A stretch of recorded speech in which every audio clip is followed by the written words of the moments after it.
Olha, o Elivaldo Barbosa acompanhou hoje uma agenda do governador Wellington Dias e o governador Elivaldo revelou mais problemas financeiros para o Estado. É o início do segundo trimestre, que começou com a redução... Segundo semestre. E o terceiro trimestre, Terceiro né? trimestre. Que começou com a redução nos repasses do FPE. A situação preocupa o governador. A revelação foi hoje, quando ele acompanhou o lançamento da pedra fundamental do prédio, sede do Ministério Público do Estado aqui em Teresina. Em tempo real.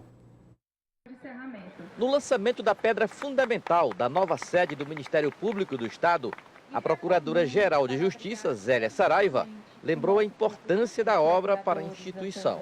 Vai unir toda a nossa estrutura aqui, tá entendendo? As promotorias, a corregedoria, a Casa dos Procuradores, num prédio só. E esse terreno aqui é o suficiente para isso. Nós já estamos no processo de licitação do escritório e vamos aguardar exatamente após essa licitação, saber, nós demos já tudo que a gente pretende, que das nossas necessidades nós já expomos no papel isso. E o processo de licitação já começou. O ato solene contou com presenças do governador Wellington Dias e do procurador-geral nomeado, que assume o Ministério Público ainda esta semana. Cleandro Moura defendeu parcerias para executar o projeto da nova sede. Nosso objetivo é realmente captar recursos através de recursos orçamentários, ou então através da parceria pública-privada. São essas expectativas que nós temos aí. Logicamente, vamos orçar a construção do edifício para poder ir atrás de propostas e orçamento para a execução da obra. Certamente vamos buscar todos os meios, junto com a bancada federal, junto com o executivo estadual, com os recursos do próprio Ministério Público e trabalhar para que esse sonho vire uma realidade.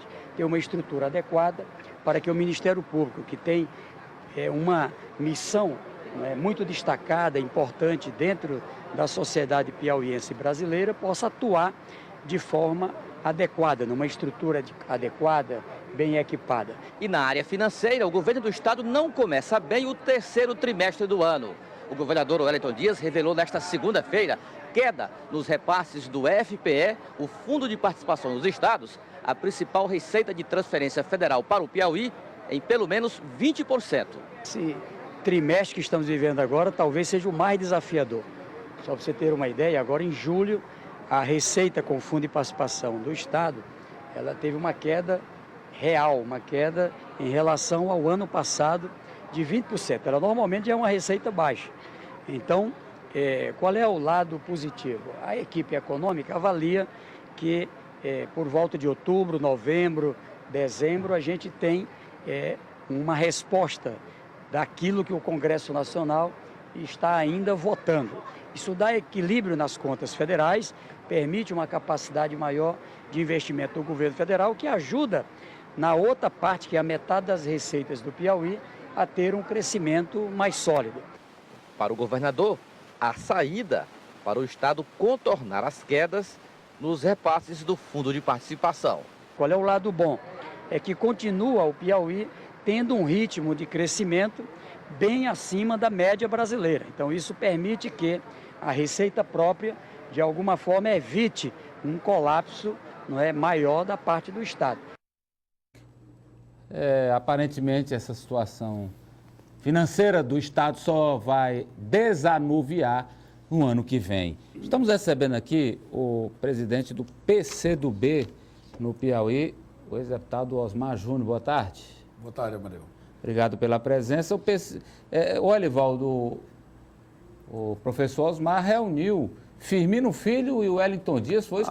Exatamente. Foi uma noite de harmonia plena do prefeito, que vem revelando já com o governador Wellington Dias. E como lá era um encontro de confraternização, mas num meio extremamente político, né, Amadeu? Olha aí, o PCdoB que já integra a gestão Firmino Filho, poderá também integrar a gestão Wellington Dias? Boa tarde. Primeiro, Amadeu e meu caro amigo Elivaldo, eu acho que nós temos uma grande preocupação com a situação do Brasil hoje e os reflexos aqui no Piauí. No Piauí.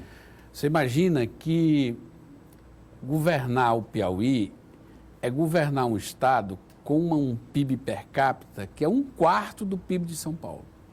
Você olhar o preço de um serviço público em São Paulo, ele é mais ou menos igual ao do Piauí. A gasolina é a mesma coisa, salário é muito próximo, a energia é quase a mesma coisa. Enfim, os custos, eles são parecidos. Agora, a renda per capita, os tributos, nós recebemos 1/4 do que recebe São Paulo. O fundo de participação, ele existe para tentar compensar essa diferença. Quando você tem uma crise nacional, os estados mais pobres que dependem do fundo, como é o caso do Piauí, eles sofrem, mas sofrem muito. Então, esse é um desafio. Eu acho que o governador Wellington está consciente disso. É um desafio que vai precisar unir muita força. Nós precisamos, se a gente precisava de força para enfrentar os desafios de governar o estado, agora nós precisamos de muito mais. E eu acho que essa aproximação que o governador tem buscado, de forma muito ampla, ela reflete essa busca de força para superar essa crise. O Brasil, e eu fico triste com isso, porque nós vivemos uma década muito positiva, o Brasil conseguiu acabar com a fome como fenômeno endêmico. Isso, Amadeu, é festejado em todos os lugares do mundo. Eu tive a oportunidade de viajar por diversos continentes e sempre que se chega, assim, o Brasil deu um exemplo de como fazer. Nós aqui no Piauí tivemos um ganho nessa área extraordinário. Eu me preocupo que essa crise, que é uma crise política, uma crise econômica, mas uma crise política muito acentuada, ela possa destruir as conquistas que foram acumuladas nesse tempo. E o governador tem razão, ela tem repercussões sérias aqui no Piauí. Nós precisamos ter esse grau de união para não perder aquilo que conquistamos e para poder conquistar mais, porque nós temos esse direito. E o PCdoB faz parte dessa união ou desse clima, ambiente de união? Faz. O PCdoB, junto com o PT e junto com outros partidos, ele tem uma união antiga. Nacional, mas aqui se dividiu no ano passado. Eleitoralmente, Amadeu, nós, a história do PT e do PCdoB, eleitoralmente, nós tivemos muitos momentos de separação, muitos. Não aconteceu em 2014 apenas, já ocorreu em outros momentos. Agora, politicamente, nós sempre tivemos uma aliança muito forte e agora, mais do que nunca, o PCdoB não aceita essa ideia de que o Brasil está à beira do abismo, que a oposição tenta colocar. O PCdoB não aceita essa ideia de que a corrupção foi inventada nos últimos 10 anos. No Brasil, era bom até que fosse, mas não é verdade. A verdade é que, no regime democrático pleno que nós temos, você há poucos instantes falar, nós temos o Ministério Público funcionando, Polícia Federal funcionando, a imprensa livre, o governo quebrou as amarras que historicamente o Estado teve em cima das instituições. E é bom que apareça. Eu acho que acabar com cartel de empresa é uma coisa positiva. Positiva. Eu lembro a festa do povo do Liceu Arco Verde, o antigo Itararé, ainda o prefeito Alferraz, quando foi quebrado o monopólio das linhas de ônibus. Lá no Itararé, Elivaldo, você é mais novo, não lembra? Mas você só podia andar numa empresa, só era Intracol. Não podia andar em outra. Quando dividia lá, quando o Alferraz assumiu a prefeitura, no primeiro dia do mandato dele, ele foi lá para a garagem. Quando ele chegou lá, você sabe quantos % da ordem de serviço estava sendo cumprido? 37%. Ou seja, se tivesse que ter 100 ônibus, só tinha 37. E os passageiros não tinham outra oportunidade. Eu lembro quando foi a celebração do povo, quando quebrou, quando botou mais 2, 3, hoje sei lá quantas empresas andam lá dentro. Então, tem que fazer. Agora, isso não é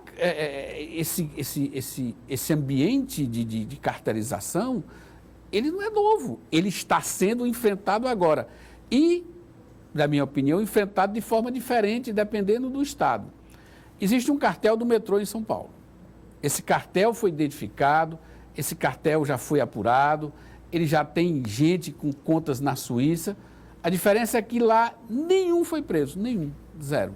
A investigação foi toda feita dentro do processo tradicional, já tem vários denunciados, mas nenhum preso. O da Petrobras, existem sei lá quantos presos. Eu acho que tem que ter um padrão, nós precisamos acabar com a corrupção. Esse é um feito que eu acredito à democracia. E nós não podemos negar que o governo do presidente Lula, que o governo da presidenta Dilma tem sido espaços democráticos que não são eles que fazem a democracia, mas que eles estimulam como um governo que garante esses espaços. Então, o PCdoB, nesse aspecto, o PCdoB está junto. Acho que nós não podemos deixar o Brasil caminhar para o abismo. É hora do entendimento nacional. Nós estamos vendo aí o que aconteceu em Portugal, o que aconteceu na Espanha, o que está acontecendo na Grécia, que é uma tragédia para o povo, e nós temos que juntar para construir uma saída. É isso aí é que faz o PCdoB se juntar com o PT, com o governo. Mas isso aí, o senhor diz politicamente, de uma linha mais ou menos parecida. Mas, Elivaldo, participação administrativa, eu vou perguntar, o senhor não me responde. Elivaldo, participação administrativa do PCdoB no governo, haverá? É possível. E o governador Wellington Dias, eu tratei do assunto com ele hoje. Veja só a referência que ele fez ao PCdoB. Eu vou lembrar, na campanha, eu tive o apoio de um número muito grande de líderes do PCdoB. Tive a oportunidade de conversar com o presidente Osmar Júnior, ex-deputado federal Osmar Júnior, meu ex-vice-governador, um grande amigo, e o PCdoB, com certeza, é um parceiro importante para o desenvolvimento do Piauí e do Brasil. E aí, Elivaldo? Haverá sim. Haverá participação? É só questão de tempo, de oportunidade, de entendimento e de ambiente que propicie essa mudança de relação hoje, uma relação política, mas será administrativa mais cedo ou mais tarde. E aí, professor Osmar? Bom, o Elivaldo, ele é sempre muito bem informado. Tá eu não sou tão bem informado, mas confio nas palavras aqui desse grande jornalista, desse grande amigo. Se ele diz que vai acontecer, né? Quem é o senhor para dizer que não, né? Vou contestá-lo. Diga, Liló. Os telespectadores aqui, deputado presidente, querendo saber as suas impressões sobre a reforma política, agora que o senhor está fora, vendo desse lado. Tem que ser. Por exemplo, financiamento é público ou privado? Não existe acordo sobre isso. O modelo de eleição, você vota no candidato ou vota no partido? Não tem acordo. Tempo de coincidência de mandatos? Não tem acordo. E isso não é um acordo que não exista dentro do Congresso. E essa falta de acordo é na sociedade, é dentro dos partidos.